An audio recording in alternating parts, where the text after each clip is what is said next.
Hey, fortunately, this afternoon, we have a distinguished visitor from Indo-Pacific, Major General Pete Benchoff. The world's been distracted by the Russian invasion of the Ukraine, but we remain committed to supporting our Indo-Pacific partners and allies. We receive an update on our efforts in the Pacific and its implication for LISCO. Our final speaker this afternoon has served in key operational command and staff positions from platoon leader to brigade commander in light infantry, airborne, and ranger units. He also served as the director of the Chief of Staff of the Army's Coordination Group and as XO for the Vice Chief of Staff of the Army, and is currently the Chief of Staff, U.S. Army Pacific. Ladies and gentlemen, it is my pleasure to introduce Major General Pete Benchoff. Thanks, Rich. Okay.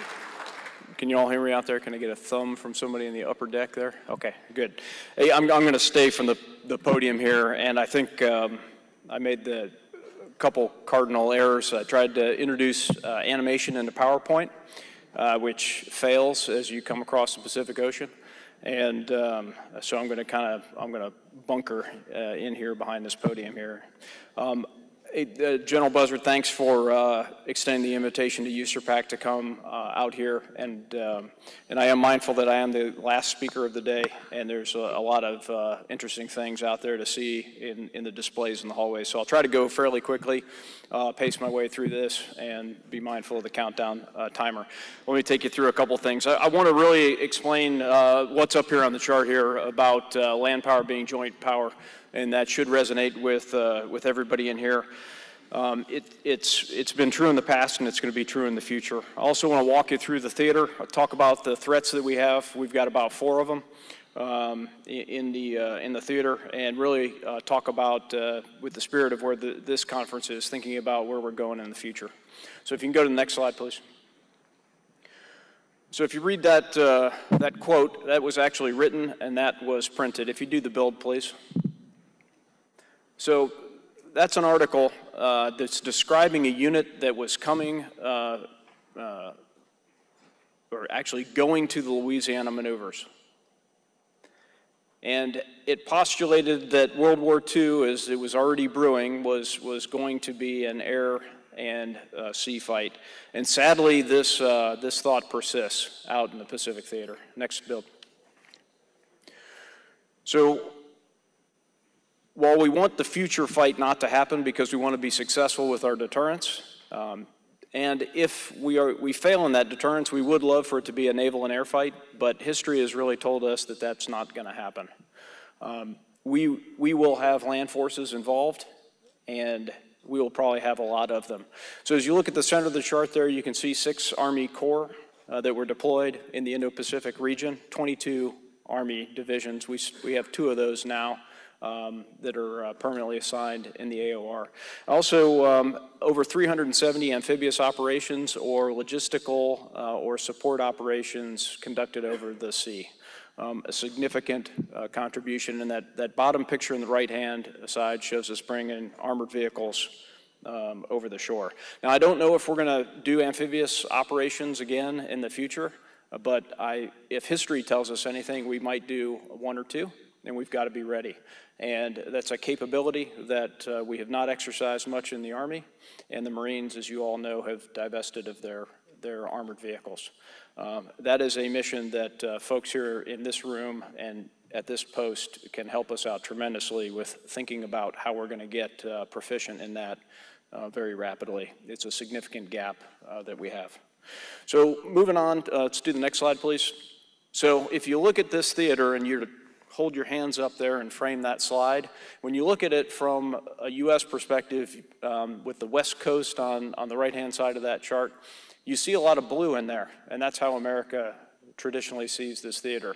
This theater is named after 2 oceans, the Indian Ocean and the Pacific Ocean, but the people live on the Asian continent and the Australian continent, largely. So it's kind of a misnomer. But if you look at that, there's a lot of blue. And let's reframe that. So hit the build, please. So if you actually zoom in on that yellow circle, which is where all the people live, there's not quite so much blue between all that green. And that's where land forces have a significant role, always have, and always will. Inside that circle and inside that landmass that you're looking at now, there are over 4 billion people, 24 of the 26 largest megacities. Estimated to be 70% of the global population in 2050 is going to live inside that screenshot right there. 7 of the 10 largest militaries and the vast majority of the chiefs of defense in all those nations are Army chiefs. Why? Because they're interested in sovereignty and protecting their borders. So lastly, I'd like to just, if you look kind of center right in that chart is Guam. That's American homeland. So inside the USARPAC AO, we have Hawaii, we have Guam, we've got American Samoa. We have homeland defense inside our theater, and that's fairly unique. And then we have a shared responsibility in Alaska. Next slide. So I want to really kind of talk to you about the threat here. We've got four principal threats that we track and we watch. Russia, DPRK, a violent extremist threat that does still exist, although it's been handled pretty well by our allies and partners and by our forces in the theater. And then China. So really kind of starting up at the top, you can see our Flashpoint list on the bottom right. The Arctic, it's an area, but it's a flashpoint. If you look at it, Russia's an Arctic nation that's kind of looking out. China is an Arctic nation that is outside, that is trying to get in. They see the Arctic as future to their economic growth and prosperity. And so the Arctic is one of those areas that is going to be in contention here moving forward. Russia, we track the Eastern Military District, plus the joint forces that go. Now, many of those Eastern Military District units deployed and were the Western attack unit towards Kiev, and they got mauled pretty badly, but we watch what's going on in the Eastern Theater Army until it moves out of theater in concert with UCOM. DPRK, won't spend a lot of time on it, but it remains unpredictable, capable, and highly lethal. We're on the cusp of more nuclear testing and provocations. So if you look at the Flashpoint slide, the red arrows also indicate where we've seen increased activity in the last 30 to 60 days. Where we are seeing a heightening of tensions and escalatory activity. The bottom 5 flashpoints there are all China. And you can see the Secretary's comment on the bottom that China is our pacing challenge, and we certainly see that as the pacing threat inside the theater.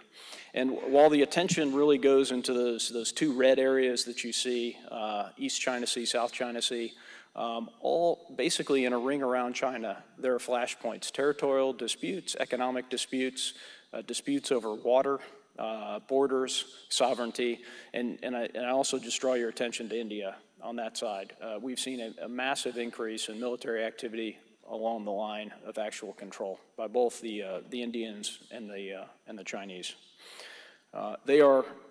China is engaged throughout the AOR, if this slide tells you nothing else. Go to the next slide, please.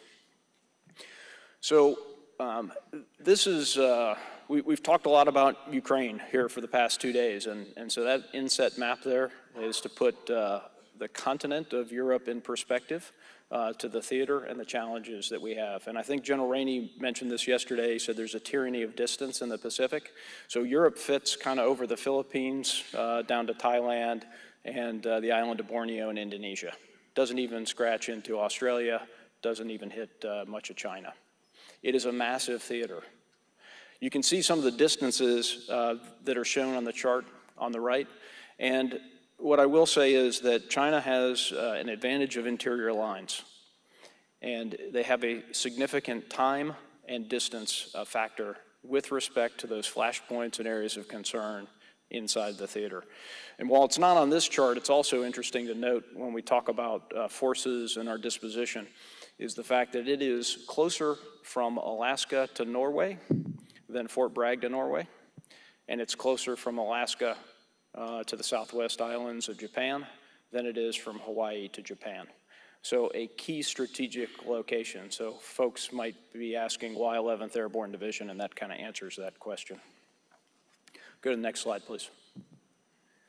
So the President Xi has given the PLA until 2027 to reach what he calls full modernization, and that means to be a peer or to be a superior to any other armed force in the world, okay? And the charts that you see on the top of this here, the little slides there, this comes from our OSD 2021 report to Congress. And I know it's hard print to see and all that, so I'll just kind of summarize it with the pictures on there. So the graphic on the left, different colors, different services. They are co-locating joint assets, and if you look at the concentration of that on the coast and opposite of Taiwan, it's fairly significant in the eastern and southern military districts. They've increased their joint training, they've increased the number of bases, they've increased their budget, they've increased the ranges of all their weapon systems, that's a chart on the right. They've increased their magazine depth, and they're adding new capabilities, and that's what those pictures in the center of the chart really show. And equipment doesn't do everything, so it is the leadership and the joint training that's been mentioned by a couple of the speakers here today of the advances in there. They understand that they have shortcomings in joint warfighting, and they're getting after those challenges fairly significantly. I'd like to draw your attention to two of those pictures, the PCH-191, multiple launch rocket system, that's kind of in the middle right, and the Z-20. While their air and maritime capabilities are significant, and part of that anti-access area denial capability that they have, those PCH-191s are essentially in position, ready to fire, and can cover most of Taiwan. So where we thought we might have lots of indications and warnings, we now will likely not have a lot of indications and warnings.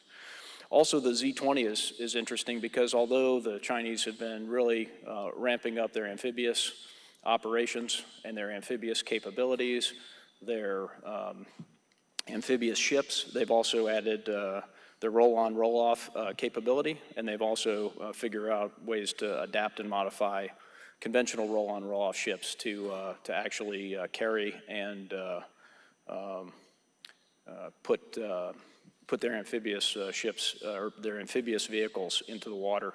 But what they've also done recently is we've seen an increase in what they're doing with that Z-20, and they're building up their air assault capabilities, their airborne and air assault, and over 6 to 8 brigades that we believe will likely be employed in scenarios. It's a significant capability, and what it really does is it takes them away from a complete dependency on amphibious operations as they get into combined arms maneuver. So next slide, please. So if China's our pacing challenge, or our pacing threat, then Taiwan is our pacing flashpoint, if you will. And if nothing else from this brief, just read this quote here from Xi and remember what's there in red. China is very clearly telling us what they want to do and what they very likely will do. Next. And that wouldn't be a problem necessarily, but Taiwan, as you see from this chart, is increasingly moving away from China. And so what that does is it changes the dynamics of a peaceful reunification, which is really China's goal. So it seems kind of unlikely on the track that we're on. Next. And so in addition to interior lines, China also has mass and advantage, and you can run those numbers against other armies, but that's a head-to-head comparison here from 2022, so it's pretty accurate, and you can look at the number of systems that they have there. They also don't have global commitments, although they do have long-term global ambitions. In the next slide. So as we drill more into the Flashpoint, this slide, pretty interesting. This is an unclassified slide. It was done by China's media on the anniversary of the Communist Chinese Party's 100th anniversary, and it basically lays out the initial 3 phases of a counter-straight invasion scenario that starts with a massive joint firepower strike, as was alluded to kind of in the last brief, followed by an amphibious invasion. Now this could be dismissed as fiction, but I think if we do dismiss it, we do so at our own peril. I'd also like to note that China's anti-access area denial regime and their military has been really constructed to focus on this centerpiece campaign. And their A2AD regime is designed to find, identify, and engage air and maritime threats. They have not really gone after and tried to optimize their force for finding, fixing, and finishing small, lethal, mobile ground forces. It just hasn't been a threat they've had to contend with, and that's something that we're trying to change in the theater and give them some other things to think about. Next slide. So this is a chart that, this is a BBC that talked about the closure areas after Speaker Pelosi's visit. If you see some similarities between the last chart and this chart, when they conducted a limited firepower, joint firepower rehearsal, air, maritime assets, long-range fires, first fires over Taiwan. If you see some similarities there, then you might be onto something. Next slide. And the last one about the Flashpoint here is some pretty stern warnings here very recently. We're used to seeing things out of the Ministry of Foreign Affairs, but it's pretty interesting that the actual foreign minister has picked up that warning. And you know, if you look at it and you look at Russia's comments leading up to the invasion of Ukraine, they're pretty clear about where they are and where they stand. Next slide. So what are we doing about it? This is the USARPAC set, and it shows you the units that we have, and this starts at how we're getting after this. So if you look at the dots starting in the center, you've got our headquarters, and you have a number of theater-enabling headquarters there, which give us a tremendous capability. 3rd MDTF recently is in the process of standing up, giving us our 2nd MDTF in the theater. Up to Washington, you can see some of our multi-compo units in CONUS, but also 1st Corps and 1st MDTF and 5th SFAB, which are doing tremendous work for us in the theater. Up to Alaska with 11th Airborne and with their new designation there, Japan, our forces on Guam, and then 8th Army, 2nd ID in Korea. You also see our state partnership programs down on the right, very significant forces, but as you step back and look at this map, what you'll see is we're out of position for the pacing threat and the pacing campaign. We're heavy in the north because the network of bases, infrastructure, and units that are in position are designed against the DPRK threat. And what you see is that southern approach, which is what MacArthur used and was key to getting capabilities into the Pacific Theater in World War II, is largely, we don't have that presence there. So one of the things that we're trying to do is to get more posture forward, especially in the first island chain, and we're trying to get it there longer, trying to get forces inside that yellow circle, okay? And that's all compos and all of our forces. So go to the next slide. So the approach that we use to do this is one of campaigning. And we are actively campaigning to be able to put the right forces in the right place. And we see this as our way to deter. We know that land forces, I think General Rainey said it yesterday, they have that war-winning capability. The PLA is an army at its heart. It's got an Army Air Force, it's got an Army Navy, it's got an Army rocket force. It's an army. It understands the value that armies bring to the battlefield. And so what we're trying to do is campaign with this theater army as our portion of the joint force. And we do that through that deterrence equation down at the bottom, which I'll show you here in another couple slides. Next. So the first thing we're trying to do is deploy as many capabilities and advanced capabilities as we can so that we can see, sense, and understand what's going on in the environment. That's fundamental. It's one of the first things that we have to do. Next, please. So then going on, maneuver. This is a little bit out of place, but we maneuver with land forces, we maneuver with fires in support of our joint forces and our allies and partners, but also to help with our ABO, and other concepts that the Air Force wants to employ, as well as distributed naval operations. Do the next build. So, you know, here you've got our sustainment capabilities. So you've got to be able to sustain, you've got to be able to project power into this theater. And so we're working to increase our abilities to do all that as well. Next. Working at distributed command and control exactly to get against these things of concentrating your command posts in too many places. So we're looking at ways to disperse across the island network and system. Next build. We are looking at innovations in training with JPMRC and other activities. Our readiness center, and maybe it's a little different as to how we look at training, but we look at the Combat Training Center as one of the two capstone things that builds readiness. The second thing is taking that readiness from the Readiness Center and actually deploying it out into the theater, where it has to load, unload, it has to operate with allies and partners on the likely terrain in which it's going to fight. So it's a two-part equation. It's not CTC is, and then you consume readiness. It is CTC helps build readiness, and then we build in-theater readiness in the terrain and in the environment with allies and partners that we're going to fight in. So that's how we see it in the theater. And JPMRC is important to us to build readiness in the theater in which we're going to fight, so we don't have unavailability of troops. Okay, if a unit is moving through the Panama Canal, it is useless to us in the Pacific. Next slide. Do a build here.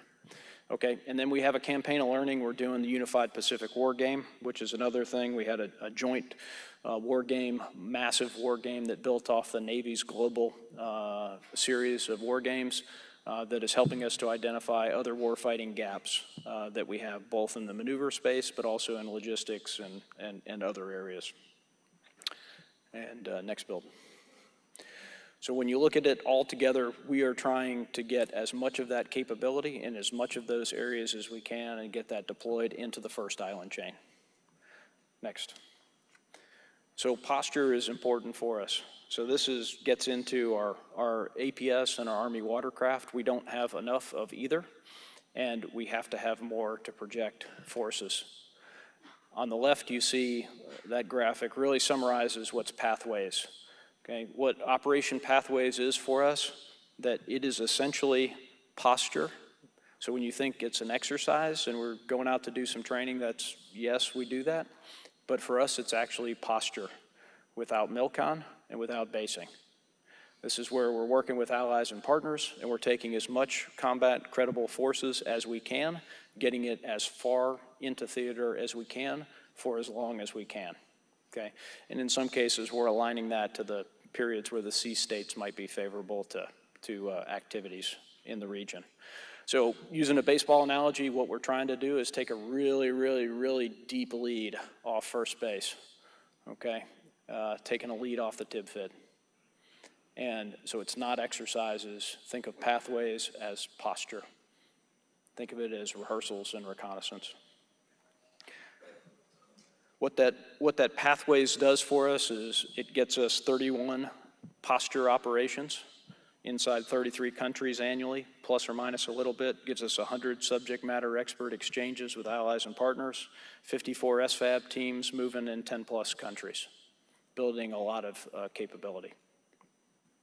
But again, a focus on that first island chain, that's where Admiral Aquilino wants to have the bulk of the combat credible forces, and that's where we see the pacing flashpoint. Go to the next slide. So in the equation here, the next thing here is will. It was mentioned yesterday in the Warrior Ethos section, we've got to train to win. We've got to be ready to fight, and we've got to build the will to win, not only inside our own force, but with our allies and partners. China doesn't have a lot of allies. They don't have a lot of partners. We do, and we will win because of our allies and partners in this theater. Uniquely also, we have the mission to seize, hold, and defend terrain. That's hard business. We're the only ones in the joint force that has that requirement. That's the unique requirement that we bring to the joint force. And it takes a lot of will to do that. So we are heavily engaged in that will to do those tasks. Next. So the last one is, in the equation here, is signaling. We do this by being out, by engaging, by working with allies and partners. And what we're really trying to show that our actions have to match our words, and we have to very clearly explain what we're going to do to those folks who are not interested in being our ally or partner. So let's go to the next slide. I think this is a second to last here. So this is an interesting graphic, and along with the theme of today's conference here is talking about the future of war. So this is a graphic. It's a PLA product, and drawn up, and it shows their version of the future. So on the left-hand side, coming from the sea, you've got Joint Combined Arms Maneuver coming across the beach onto a mountainous island, okay, and doing that very successful as it is portrayed, Joint Combined Arms Maneuver from the sea. And if you look on the right-hand side of the chart, and it's a little bit hard to see the silhouettes, but you might recognize some of the shapes of some of those silhouettes. The tank looks kind of familiar. The helicopter on its side over there looks fairly familiar that's on fire, or the ones that are getting engaged or are destroyed. Even color uniforms is kind of interesting.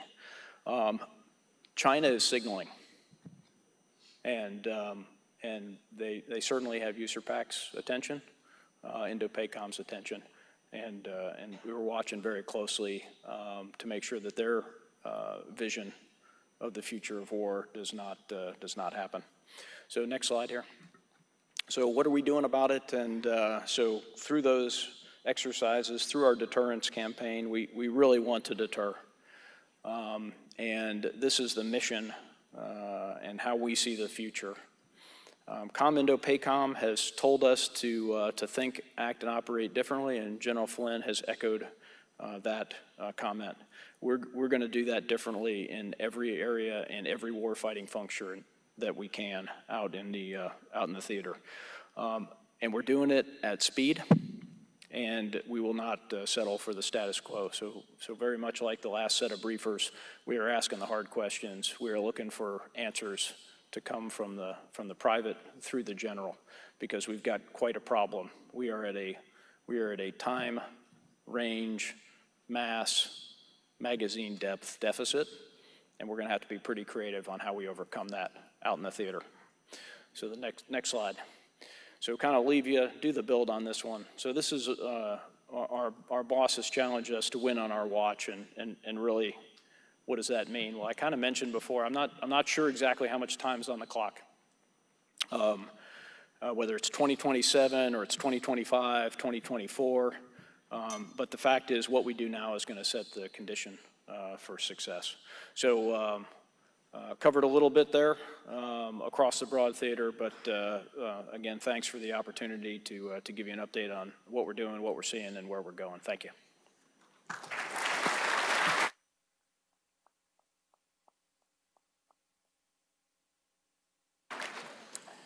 Sir, as we arrange the panels and get ready to take questions from the audience, I think I'll go ahead and start it off.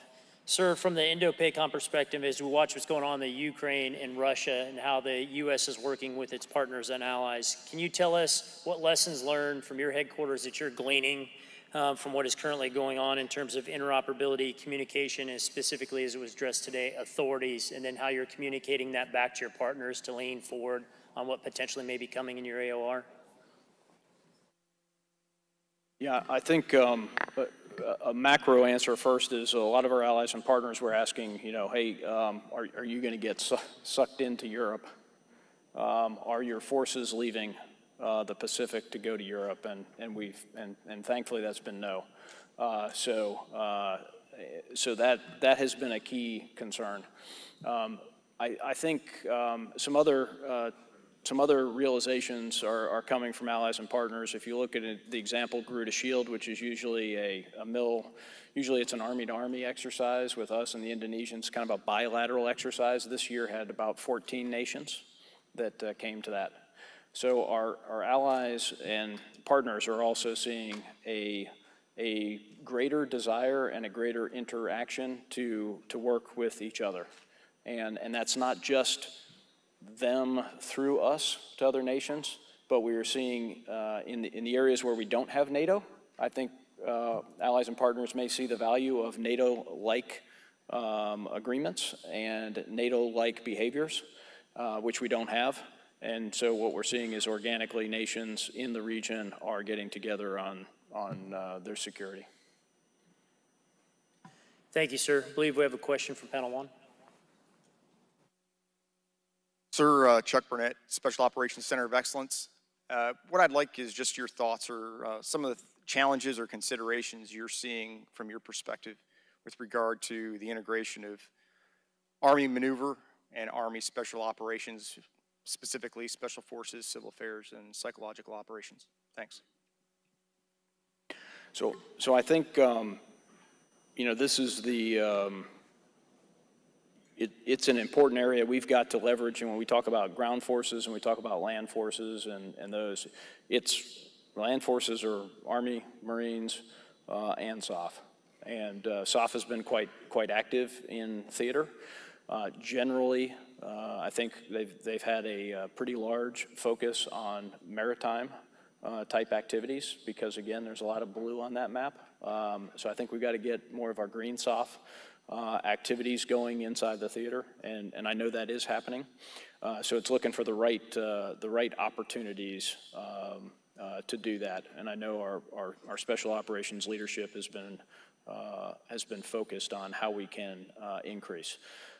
What we've also seen, I think, is the fact that the SVAB has been very successful doing their mission throughout the region. What that's actually allowed is SOF to be able to do more SOF to SOF, which I think is going to be decisive when we look at some of the longer range strategic reconnaissance targeting challenges that we're going to have in a theater that's this large.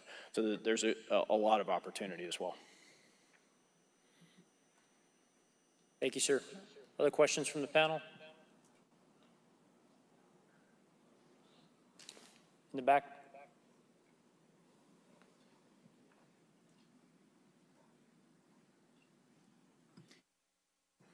Yeah, for those in the audience, if you have more questions, please go ahead and move to a panel and we'll address you accordingly. Thank you. Captain Bingham, Seminar 3. Sir, my question is, when you say land is power is joint power, similar to how Taiwan is close to China and it could be like a strategic port, how do we feel about China buying up land and securing positions in Jamaica and the Caribbean islands, which is basically similar to the Taiwan-China scenario, how Caribbean is to us? Okay, the acoustics up here are pretty bad. Okay, so I've got Taiwan, China. What was the other? Let me step out from this, make sure I can hear. How we're going to combat China stretching their global reach when they're buying up land and giving out loans to Jamaica, trying to secure ports and whatnot, which could be strategic in a war sense. Yeah, so, China, not only is it the departments, I don't want to take it out of the military thing. I mean, it's a whole government problem. So if you look at it, China, has traditionally been thought of as a regional competitor, but they have global ambitions, and they've also been very clear, and you can study up on where they want to go and what they want to do. And so I think throughout our area, I'll just use Oceania as one of our, as an example. So whether it's Solomon Islands or whether it's Vanuatu or it's Palau or Yap or you name the place, if we're not there, then China is going to be there. And so, not only do we have the compact states and we have a number of things, but China is seeking really to extend their influence with debt trap diplomacy, with the sweetheart deals on ports, infrastructures, et cetera, that ultimately leads them to some kind of control. And they're doing it with great purpose.